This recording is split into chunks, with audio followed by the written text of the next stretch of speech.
no. Oh, scheiße. Nein. Oh, no. Oh, come on.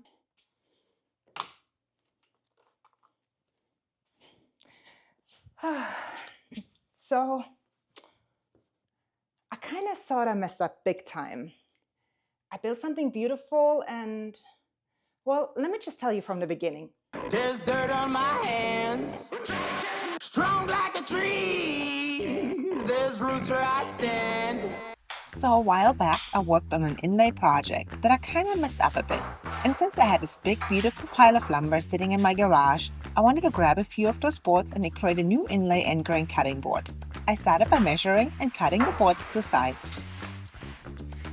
I used my miter saw for the cut, and of course I tied my hair back and put some eye and ear protection on. I really love the look of walnut cutting boards with cherry inlay, but walnut is still not in my budget. So I will use cherry lumber for the main cutting board, and then I will use maple for the inlay. I picked this combination solely on the fact that cherry lumber is the cheapest in my area per board foot. I like to go with an end grain cutting board style because it does not only hold up the longest against knife marks, but in my opinion, it also looks the best when working with inlays. One of my dreams and aspirations in life is to be more self-sufficient, and not only with growing my own food, but also growing my own lumber that I used to build things out of. I do have a few guanacaste trees growing on my property, and surprisingly, they grow extremely fast and produce the most beautiful lumber. I built a small side table out of a guanacaste cookie not too long ago and put it on YouTube, so I can wait to have more of it. Last year, I had 3 hurricanes come through my property and it took down 2 of the trees because apparently they don't root very deep and they do get very top heavy. They're still just laying there, not cleaned up, waiting for me to create something beautiful. Now my question, does anybody know if I can use this kind of wood to build cutting boards out of? Or is it just not recommended? Let's get back to the build. After I finished cutting the pieces to length with my miter saw, I cut the pieces to 1 3/4 inch strips by using my table saw. And then it was time for the glue up. For the glue up, I'm using Tide Bond 3 glue. I recommend this glue for cutting boards since it can handle the moisture. And I can finally take out that hair tie that's been pulling my head all day. And it almost got me out of balance.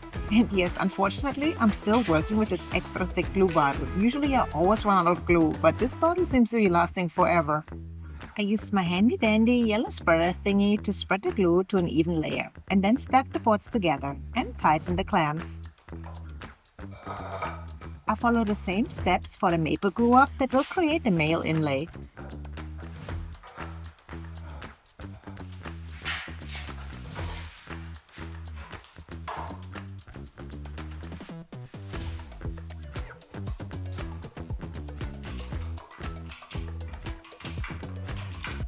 And let me tell you, you can never have enough clamps.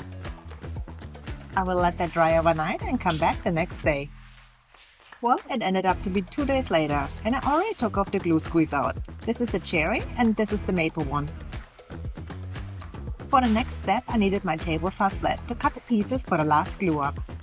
So we end up with an end grain cutting board. And this is how you can turn an edge grain cutting board to an end grain cutting board.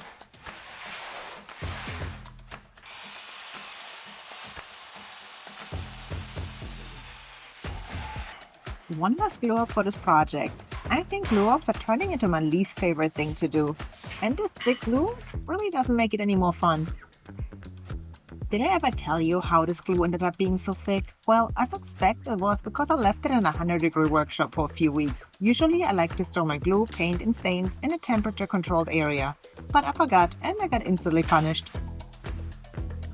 Anyways, let's let this dry again and yeah, do not disturb. I'm gonna take a quick break.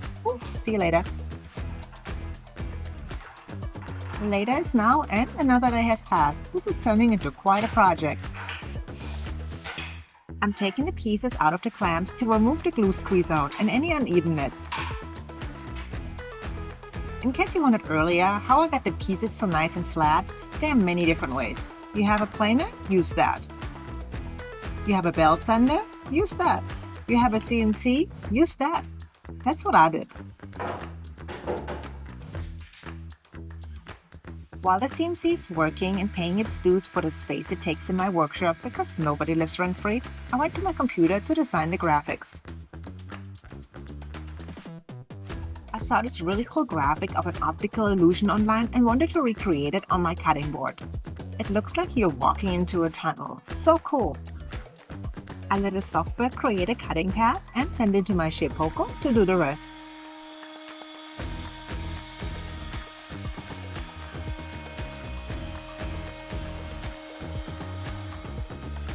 Waiting is the hardest part here. I'm definitely a very impatient person. But what do they say? All things come to those who wait. Or patience is bitter, but the fruit is sweet. Oh, and definitely the fruit is sweet here. Just look at it. Look at it. It's beautiful. I vacuumed off the wood chips to have a closer look. This is the female side of the project. Honestly, I could have cut the inlay a little bit deeper, so if I had to resurface the cutting board at a later point, I had some wiggle room for the resurfacing work. But look how nice and clean those lines are. Anyways, now let's get to the male inlay. This is the maple board for the male inlay. As you can see, this board is much thinner compared to the female side. However, it's really too thick compared to the depth that I chose for the female inlay, so it will just create way too much waste. This is the male and the female inlay next to each other. Now it's the time where the male inlay is supposed to fit into the female inlay. Drum roll, and it fits perfectly. Yes, it fits in. Perfect. Now let's just add some glue and let it dry overnight. And this is where I messed up. I added the glue in the clamps, but I placed the board on the corner of the workbench and somehow it must have fell off during the night and the clamps loosened and the inlay popped out and warped towards the middle. The glue is fully dried, so there's nothing I can do now but cut it off and see how it looks. But I'm not very confident of this. Did I mention I used hard maple instead of soft? And cutting by hand through the glue and the hard maple is like cutting through stone. So let's do this smarter.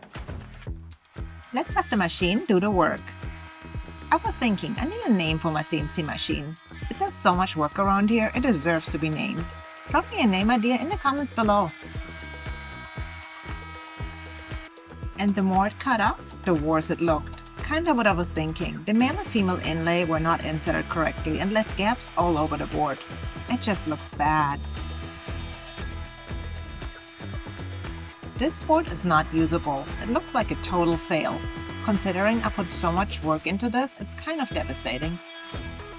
I'm kind of embarrassed to even show this, but yeah, here we go. Yeah, I did that, yeah. Well, definitely a learning moment. After multiple days of work to get such a bad result, it's very frustrating, but oh well, what can I do? And this is how I ended up here. It was really beautiful before I messed up with putting that inlay in. Yeah, that's my story. Unfortunately, not so beautiful anymore. And honestly, I don't even know what to do now, because if I do shave it down and do it again, this cutting board is going to be way too thin because I already don't build it that thick. I wanted to have something a little lighter, and now me wanting it a little lighter actually messed it up that I can repurpose it. So I'm not really sure what I'm gonna do. What do you think? What could I do with this board? Let me know. Tschüss und auf Wiedersehen.